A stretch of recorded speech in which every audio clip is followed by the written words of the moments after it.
Please make a lot of noise for my good friend, Damian Robinson.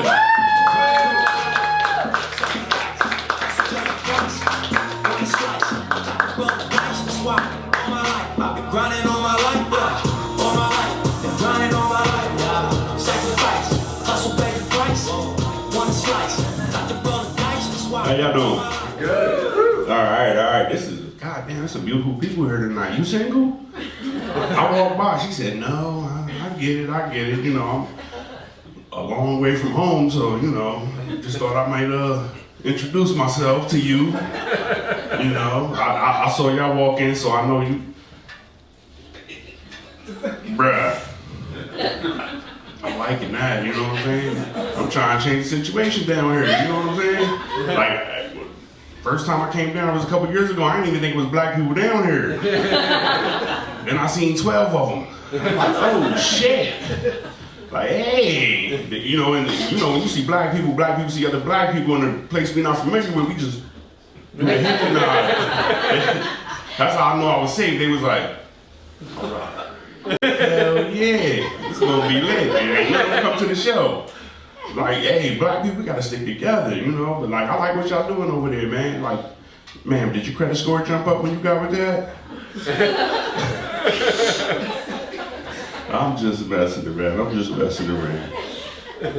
But back to you, sweetie. Jesus Christ. You look like Marissa Tomei. You got me like, I want to be your cousin Vinny. I like watching movies. Y'all like watching movies? I like that movie 300, man. That movie's awesome. Like, but it kind of gives me like wrong feelings because I'm a heterosexual male and all those dudes running around with abs and underwear just stabbing people. I'm like, ooh, Jesus Christ, those Spartans kind of got me turned on.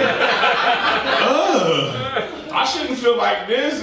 Where's my wife at? My wife comes in the room, come back with your shield or on it. And I'm like, ooh, let me call my friends up. We just gonna run naked through a cornfield with swords and capes.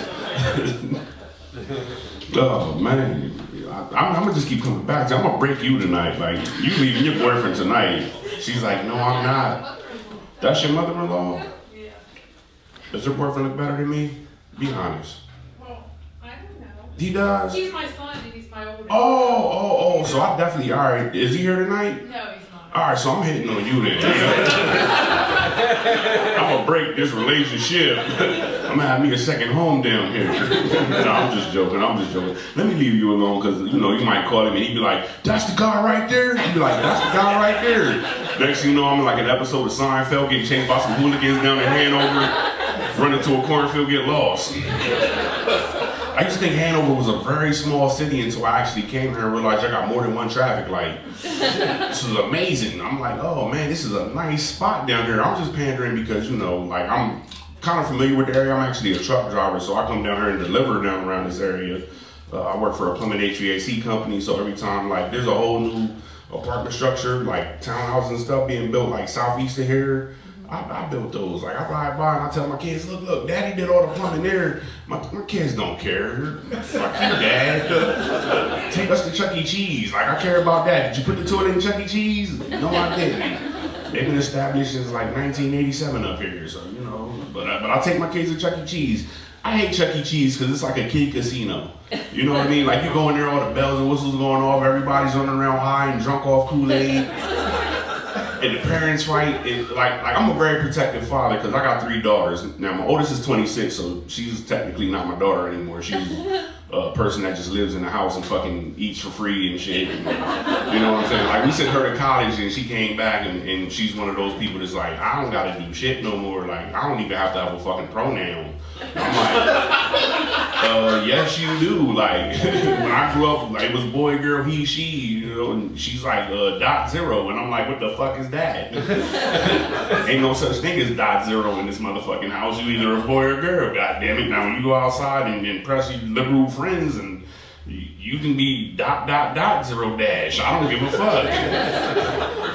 You know, in this house you gonna be fucking my daughter, and that's what it is. You know, but nah, like where was I at? Cause I get high a lot. But, like I don't get high on weed, but I get high on other substances like you know, I take Vicodin. I go see my doctor and get like my back's fucked up because I'm a truck driver and I'm sitting in that truck bouncing around like a prostitute and you know what I'm saying? and my back's a little fucked up, so I go see my doctor. He gives me the Vicodins and I go sit like at playgrounds and shit. Not to look at kids, but like that's the best place to go get high because it's like all that green pasture and shit. And like when you hit that euphoria moment where everything just like gets colorful, you know, it's like a fucking Picasso painting out there.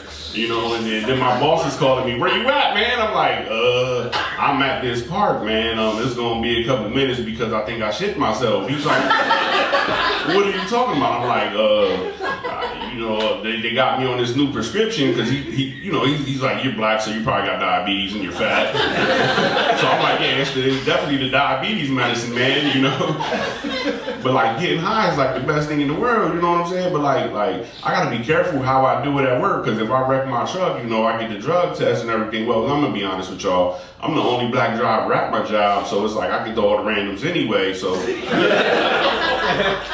like we got a yard jockey named Steve, and Steve just drove through the gate and they gave me the drug test, and I'm like, the fuck's going on here, man? Like, I didn't expect this shit, you know what I'm saying? And Steve's out there fucking in between the truckers cooking up on a spoon like, he looks like Smeagol from Lord of the Rings and shit. I ain't never met a motherfucker in broad daylight where his eyes glow, you know? I'm in there loading my truck up to get ready for my deliveries. I smell the shit cooking and I'm like, and he looks back.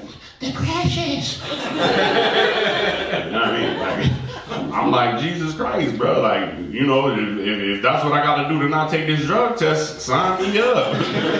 Like, I'm, as you can tell, I'm impartial to needles. I don't mind them shits until it hits my fucking vein, and then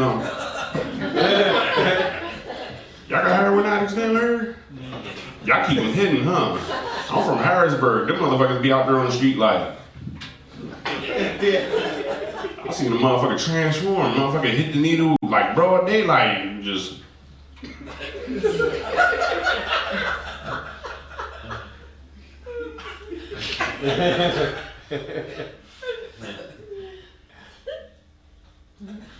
Then woke up like 3 days later. I rode past this motherfucker on my way home every day like, that motherfucker's still there, goddammit. That's that new yoga pose called the Atron. It just break down.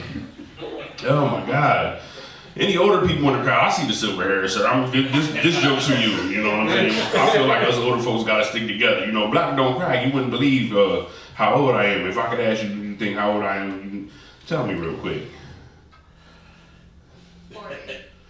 Oh, close enough. I just turned 42 last month. Woo! Yay. You know, it's not good though, because my body's breaking down. But sir, did you ever have the doctor do the little thing with you yet?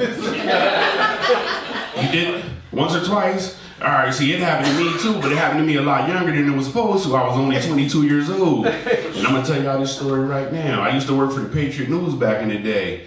And I had to use the bathroom, and I went to use the bathroom, and I'm a bit nasty, you know. I eat ass, but you know, I took a number 2 at work, and I was like, you know what? Let me see what this looked like, cause it felt amazing. So I was like, and I looked back, and I saw that it was blood inside the toilet, and I'm like, oh shit, I'm dying. I done caught something from that bitch, but. I go out to my boss's office and I'm like, hey, I don't know how to tell you this, but there's blood coming out my backside. He was like, what? I can't hear you over the machines. I'm like, I am shitting blood, sir. He was like, speak up, like we're running Sunday's edition, it's loud as fuck in here. I said, I am shitting blood, motherfucker. He was like, oh my God, that sounds kind of scary. And the dude behind him was like, I thought you was gay. And I'm like, it's not that kind of party, bro. You lucky, like, you know, I know you and you know me, and you know it really ain't like that. But my boss was nervous, so he was like, look, go to the hospital, right? So I go to the hospital, and I went to Harrisburg Hospital, which is one of the worst hospitals in the Harrisburg area. I should have went to Penn State Hershey, where they actually take care of you. But I went there and like they got this glass partition that's like 3 inches thick, so I get down there and they don't have a doorbell, but they got an actual bell. So I go bing, bing, bing, And the nurse comes up and she's like, what seems to be the problem? I said, I'm shitting blood. She was like, sir, I can't hear you through the thick glass. I said, I'm shitting blood. She said, sir, you have 3 inches of glass between you. I said, look here, bitch, I am shitting blood. All of a sudden, this trans prostitute, whatever it was like, I thought I recognized you from the neighborhood. I said, no, you don't. I had to tell one person earlier today, like, you don't want this smoke. It's not that kind of party. So they rushed me into the back room, right? And they started running all these tests on me and everything like that. And the doctor came in and he was like, sir, going through your chart, we couldn't find nothing. I was like, okay. He was like, but we got one more test to run on you. And I'm like, what's that? And he was like, I'm gonna have to check your prostate. And me being a black man in America, especially during the dark times of America, because George Bush was president,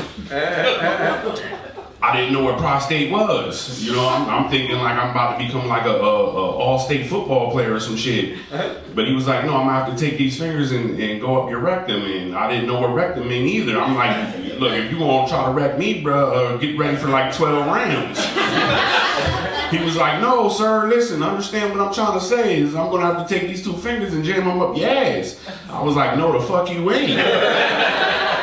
The fuck you mean? It's not going down like that. He was like, no, it's standard procedure. I'm like, standard to you maybe, but I ain't never fucking finger banged other than females. I ain't the one getting finger banged. What you think, I'm a Spartan? He was like, no, so this is what you need to do. I need you to bend over the table. Now, like I said to y'all earlier, I'm a heterosexual male, so this is as far as I wanted to go.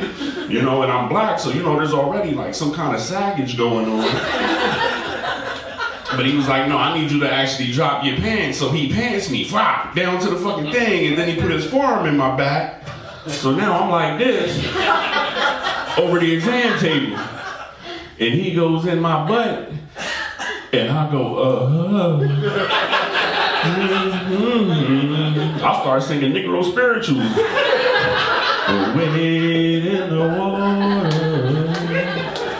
And when he came out, he must have hit my gay button because I popped up like, hey.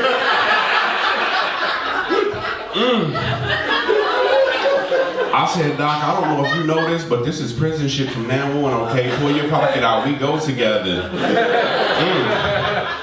My name just went from Damien to Demisha, Jesus Christ. Woo.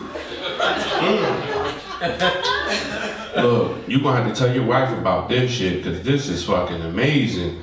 Now I found out that there's like there's three different types of gay buttons up your butt, sir. I can tell you're with this lovely young woman right here that he must have missed them all. You know what I'm saying? Because there's like a 15-minute, a 30-minute, and a lifetime subscription. He hit my 15-minute. 15 minutes, I'm walking around in my underwear and a tie t-shirt like, I'm getting doctor money, hey. I go running back to the room to put my clothes on like a man and shit, like, I don't know what the fuck happened, but I don't like that shit, bro.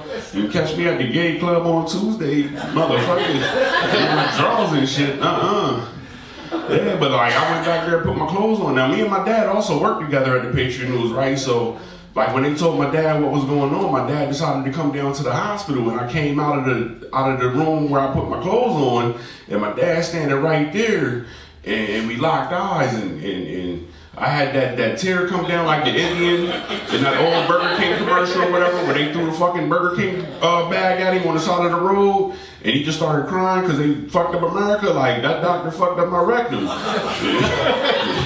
You know, and my dad looked at me and he was like, I know, son. And I'm like, you know, like, how long do you go gay for? Because I got a 15-minute button apparently. Do mom know about this? Like, I think me and your mom need to sit down and have a conversation. I'm sorry my watch is blinding you, man. Let me do like this. I keep seeing that little light go off and everything like that. I don't want to blind you, you know. You don't want to miss all this sexiness, you know. She said, no, I don't. I like you, man. What's your name? Oh, yeah, I'm coming for you. I couldn't get her. You're next, you know. No, she got a man. What? You got 2 rings on, one on each finger. You got a man? I do. He didn't come tonight. I'm about to strip tease for you. I know I can get your pension. She's like, no, go on. Last time I did that, I was in Alabama. I did that, and the lady said, go on. And then she was like, come on. I was like, hey. You know, I went and put on a burlap sack shirt, made it look like slavery times down there. She was like, that's what I'm used to. I'm like, wait, what? Oh, man, any weed smokers in the building? I'm not going to call the cops. I'm black. We don't snitch. Weed's legal in PA. Just be honest with me. Just give me a whoop. Any weed smokers? God damn. This is the first. Any alcoholics? Get goddamn drunk. Start smoking weed. The DUI is less strenuous. You can actually see at night when you're driving. Nah, but the last time I smoked weed, I'm actually going on 10 years weed free. Normally I get a clap, you know. It's normally at normally it's at a NA meeting, you know. I thought I would try it at the comedy club to see how y'all would react to it, and this is what I'm getting. But no, almost 10 years weed free. I miss it dearly, but the last time I smoked weed, I got to open up for one of my favorite comedians, D.L. Hewley. King of comedy. Yeah. Y'all know who that is, right? Yeah. None of y'all say that. Get a round of applause for that, because I'm a black man who don't do shit with my life. But yeah, I opened up for D.L. Hewley down in Baltimore, and it was fucking amazing. Like, I killed it. Kind of like what I'm doing tonight, but on a grander stage. It was like, multiply y'all by like 300, you know? And it was amazing, you know? It was about 5 or 6 of you there, you know? I had a orgy out of that show. But nah, after I left the show, right, I was like, yo, I just need to smoke some weed. Like this is crazy. I just had this amazing show. I just need to smoke some weed. And so I started walking around like Baltimore like a caged animal, just pacing back and forth out front of the comedy club. And this dude comes up and he's like, yo, are you looking for weed? I'm like, yes, I'm looking for weed. He said, bro, there's a dude 2 blocks down the street with a red bandana in his pocket. That's the plug. I said, that's the plug? He said, that is the plug. I took off like a fat ass Usain Bolt for a buffet. Just got down there fast as shit. Like I ran like you know, they clock NFL players trying to get to the draft. I would have smoked all in for that weed that night. I ran like a 240. That's unheard of. But I got down there and he was like, yo, you looking for weed? I'm like,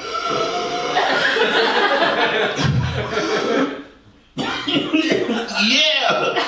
He was like, what you looking for? I was like, I just need an eighth. He was like, all right, $50. So I gave him $50. He said, here's what I need you to do. I said, whoa. That's not how drug dealing works, bro. Like, I give you the money, you give me the product. I go my way, you go your way, or you stay here and get shot. I don't give a shit what happens. He was like, nah, you know, the kid Freddie Gray just got murdered and everything, so we doing things different. I'm like, Jesus fucking Christ. All right, bro, whatever. He was like, here's what I need you to do. I need you to go down 2 blocks, make a left turn, stand between 2 burnt down trees on a yellow X. I said, nigga, I didn't plan on doing a scavenger hunt. He was like, nah, trust me, man. Look, I ain't going nowhere. I've been here all night making this money. The dude told you where I was at. I ain't going nowhere. So do that and do that and do that, and you'll be good. So I'm like, I got a license to carry here in Pennsylvania. So if I wanted to buy weed at that time, I could have just shot the nigga, got my money back, called the cops like he tried to rob me, and took a little bit of the interest out of his pocket as I'm getting my money back. You know? So I'm like, all right, I gotta trust this guy. He already got my money. I can't get my money back. So I go down 2 blocks, make a left turn, stand between 2 burnt down trees on a yellow X. Now I just went from like a decent neighborhood in Baltimore, if you can believe it, to The Wire. Okay, some of y'all got HBO and y'all seen The Wire. For the rest of y'all heard up front, listen, I'm not getting paid much for this show tonight, so my merch is jailbroken Fire Sticks and Rokus. I'm selling those and I have HBO downloaded on it so you can go back and watch The Wire and be like, yo, this is actually a funny joke. So I'm like in this real rundown neighborhood, right, looking around and I'm like, yo, where the fuck I just got beat? I'm on this X, all of a sudden these cardboard boxes start moving and this homeless man rolls out like Oscar the Grouch. You here for the weed? I'm like, yo, where'd you come from? He was like, are you here for the weed? I'm like, yeah, I'm the guy. He was like, are you on the X? I said, I am now. He said, I got you. He reaches in his pocket, he goes like that. I'm like, what the fuck is that? And then he rolls back in the cardboard boxes. I'm like, hey! And he disappeared. I'm like, David Blaine of the homeless people. all of a sudden, this guy who makes me look small, even though I'm kind of big, he comes to the edge of the roof and he's like, are you here for the weed? I'm like, yes. He was like, stay still when I got you. And he reaches in his pocket and he pulls something out. I think he's got a gun. I'm thinking this is the setup. Like, this is how they got Malcolm X, trying to buy weed in Harlem. And he pulls something out. I'm like, don't shoot. He was like, shut up, nigga, I got you. I'm like, okay. He pulls something out, and all of a sudden I start hearing this buzzing sound. Bzzz. I'm like, what the fuck is that? I look up. There's weed coming with a drone. I'm like, oh shit, these motherfuckers hustling in the future. Like, this some Amazon Prime shit. They like, Jeff Bezos need to know about this. Like, you ever ride up past, like, going up to Duncan and you see a white statue on the river? I'm stuck like that. You know what I mean? I'm like, oh, this is amazing. The drone comes down, I catch the weed, I smell it. Oh, this is some dank. Cops ride by, I turn my back because I don't want to look suspicious. But then it got into my head, what if the cops just saw me catch weed off this drone? Or the cops now want to have a drone with a gun and badge duct taped to their shit like, whip, whip, whip, whip. Pull your drone to the ground. Look, if you know anything that I know, Baltimore's going to be the next movement called Black Drones Matter. And since I left y'all on that grown, my name is David Roberts. Y'all been great. Thank you.